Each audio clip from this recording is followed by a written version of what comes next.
L'Indonésie est un pays archipel. Avec un peu plus de 1,9 million de km², c'est le plus grand archipel du monde.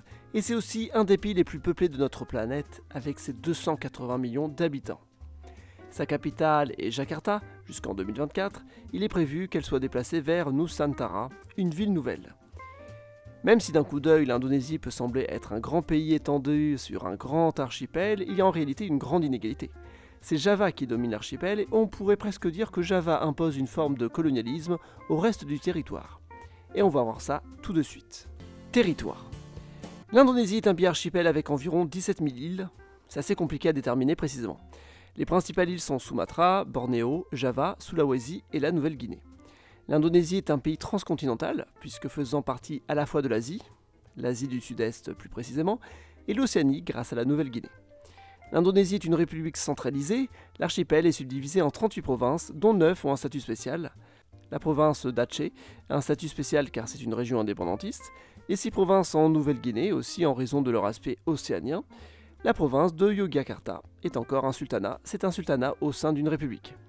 Enfin, Jakarta est une ville-province. On peut répartir l'Indonésie en plusieurs grandes zones. Java qui compte environ 155 millions d'habitants, c'est un peu plus de la moitié de la population du pays. Java est le territoire dominant. Sumatra qui compte environ 60 millions d'habitants, Sulawesi qui compte 20 millions d'habitants, le Kalimantan, nom qu'on donne à la partie indonésienne de Bornéo, qui compte 17 millions d'habitants, les petites îles de la Sonde avec 15 millions d'habitants, la Nouvelle-Guinée indonésienne qui compte 6 millions d'habitants, et enfin les Moluques avec leurs 3 millions d'habitants. On trouve quelques variétés démographiques d'un territoire à un autre. Java est l'île principale et la plus peuplée, on y parle le javanais, la langue maternelle la plus parlée du pays, mais ce n'est pas la langue officielle étant l'indonésien. C'est une variante du malais. L'indonésien et le javanais ne sont pas intercompréhensibles entre elles, le javanais n'est même pas parlé sur l'ensemble de l'île, il y a des grandes différences de dialecte d'une région à une autre. À Sumatra, on trouve d'autres ethnies autochtones, cependant le principal groupe ethnique sont les Javanais, originaires de Java et qui ne sont pas autochtones.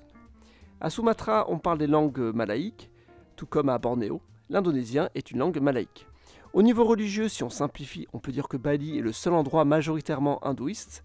L'hindouisme est la première grande religion à être arrivée en Indonésie, elle a concerné une grande partie du territoire.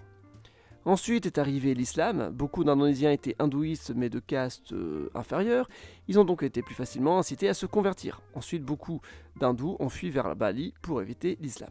Quand sont arrivés les Européens, ils vont convertir des populations non musulmanes au christianisme. D'abord les Portugais vont apporter le catholicisme, notamment dans les petites îles de la Sonde orientale, qui sont aujourd'hui le seul endroit majoritairement catholique en Indonésie. Ensuite les Néerlandais vont coloniser le territoire et apporter le christianisme protestant dans les autres régions non converties, notamment en Papouasie. Voilà pour le territoire indonésien, un territoire dominé par Java où vivent les Javanais. Ces Javanais ont migré récemment dans les autres régions, c'est une forme de colonisation. Java dominant politiquement le pays, les Javanais se sont installés dans les villes sur les autres îles. Il existe des formes de racisme envers les autres groupes ethniques, notamment les populations de Nouvelle-Guinée qui sont culturellement très différentes des autres Indonésiens. Même si ce n'est pas représentatif, on peut remarquer que sur les 7 présidents et présidentes qui ont gouverné l'Indonésie, les 7 sont Javanais. Le 8e futur président, déjà élu en février, est lui aussi javanais, même s'il a des origines par sa mère de Sulawesi. Habibie, un des présidents, est né à Sulawesi, mais d'origine javanaise. Réseau urbain. L'Indonésie est un pays archipel gigantesque. On y trouve Java, l'île dominante, l'île la plus peuplée du monde avec plus de 150 millions d'habitants. Jakarta est la capitale du pays et la plus grande ville. Son agglomération compte 30 millions d'habitants. Surabaya et Bandung suivent dans le classement avec chacune 10 millions d'habitants dans leurs aires métropolitaines respectives. Semarang est la 4e aire métropolitaine avec presque 6 millions d'habitants. Ces 4 plus grandes métropoles du pays sont toutes situées sur Java. La 5e plus grande ville est Medan, la première ville hors de Java. Elle compte 5 millions d'habitants sur l'île de Sumatra. Yogyakarta compte presque 4 millions d'habitants. Malang compte 3 millions d'habitants. Elles sont toutes les deux à Java. Puis il y a Makassar, la 2e plus grande métropole hors de Java, située à Sulawesi. Palembang à Sumatra, 2,5 millions d'habitants. Depensar à Bali, 2 millions d'habitants. Et enfin, Banjarmasin à Bornéo, 2 millions d'habitants aussi. Banjarmasin est la plus grande agglomération de cette île, même si la municipalité de Samarinda est plus peuplée. Avec tout cela, on a les 11 principales agglomérations. 5 des 6 premières sont situées à Java. On peut citer d'autres villes importantes, par exemple Batam, située sur une île à proximité de Singapour. Elle compte 1 million d'habitants. Ambon, 350 000 habitants, est la plus grande ville des Moluques. Avec 450 000 habitants, Jayapura est la plus grande ville de la Nouvelle-Guinée. Même Port Moresby, capitale de la Papouasie-Nouvelle-Guinée, n'est pas aussi grande. Jayapura et Ambon sont deux villes très isolées au sein de l'Indonésie. Regardez où elles sont. Ambon est située sur une île qui est elle-même à côté de la principale île des Moluques. Ambon est à majorité protestante, la plupart des habitants sont des autochtones. Jayapura, quant à elle, est à l'extrémité de l'Indonésie, non loin de la frontière avec la Papouasie-Nouvelle-Guinée. Cette ville attire des habitants de toute la partie indonésienne de l'île, et même des Javanais. Et qu'en est-il du réseau routier ? À Java, le réseau routier est très développé. Une autoroute traverse l'île et relie toutes les grandes villes, avec des branches autoroutières pour relier celles éloignées de l'axe majeur. À Sumatra, le réseau routier permet de traverser toute l'île. À Bornéo, les routes sont encore moins développées. Et on voit la différence entre l'Indonésie et la Malaisie. Par exemple, si on prend la ville de Banjarmasin, plus grande ville de Bornéo, située du côté indonésien, on voit qu'il n'y a aucun axe routier pour contourner la ville. Il n'y a aucune voie rapide qui traverse la ville. Les infrastructures sont très limitées. Pourtant, c'est une agglomération de 2 millions d'habitants. Alors que si je vais à Kota Kinabalu, côté malaisien, l'agglomération est 3 fois plus petite, mais on peut voir qu'il y a des voies rapides, des autoroutes pour contourner la ville, etc. Le réseau routier indonésien est très limité à côté de celui malaisien. En Nouvelle-Guinée, c'est très simple. Le réseau routier est inexistant. Il faut obligatoirement prendre le bateau pour aller d'une ville à une autre. Évidemment, comme c'est un archipel, le réseau maritime est très développé. C'est la PELNI, l'entreprise nationale qui gère les bateaux et les lignes. Cette compagnie a eu un gros impact sur le grand programme de transmigration. Le programme qui a comme objectif de repeupler les autres îles en y envoyant des Javanais. Mais depuis les années 2000, l'avion est devenu important. Aujourd'hui, le pays est un véritable marché aérien. Garuda est la compagnie nationale et historique, mais depuis la libéralisation du marché, on trouve de nombreuses compagnies à bas coût, dont Lion Air est la plus célèbre. AirAsia, compagnie malaisienne, est aussi très présente. Selon les données de 2019, les principaux aéroports du pays sont Jakarta, la capitale bien sûr en première position, avec 65 millions de passagers. Bali en deuxième position, capitale touristique avec 24 millions de passagers, puis Surabaya, deuxième ville du pays, et avec sa situation centrale, est le principal port du pays. L'aéroport compte 21 millions de passagers. Makassar est le premier aéroport de Sulawesi avec 13 millions de passagers, et Medan le premier de Sumatra avec 10 millions.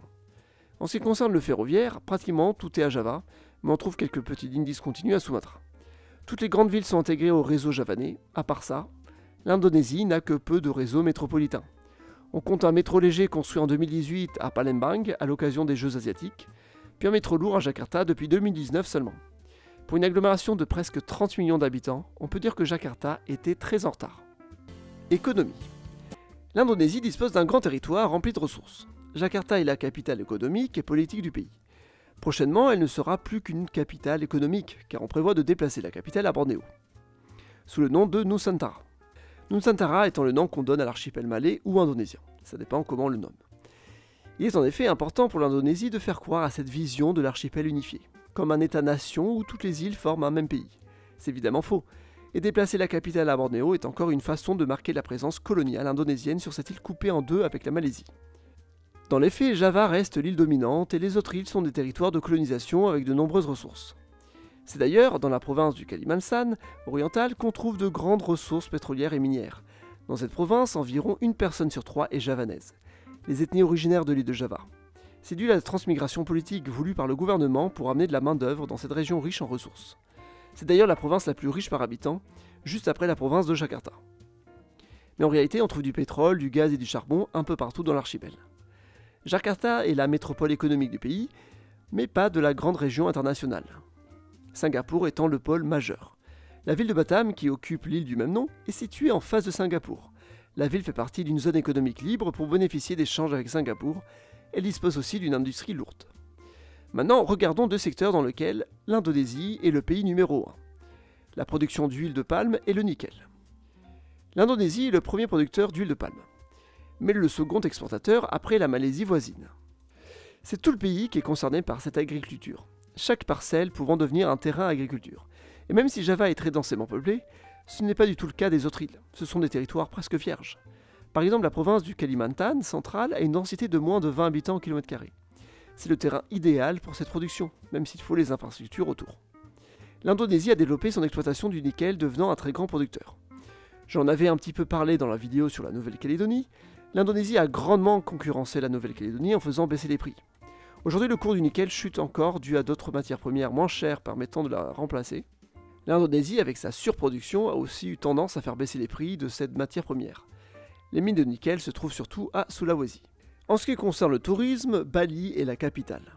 À partir des années 70, le gouvernement a incité cette région à devenir un centre touristique.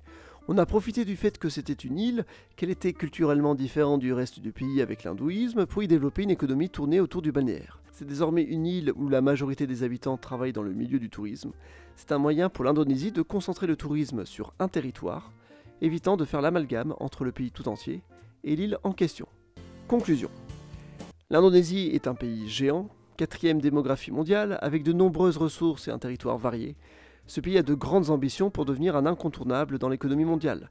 Ses principaux projets sont la décentralisation de son territoire, marqué par la grande importance de Java, et tenter de valoriser d'autres régions qui lui apportent beaucoup économiquement. Eh bien, c'est tout ce que j'avais à dire sur l'Indonésie. Merci d'avoir regardé, abonnez-vous, mettez un pouce bleu et à la prochaine.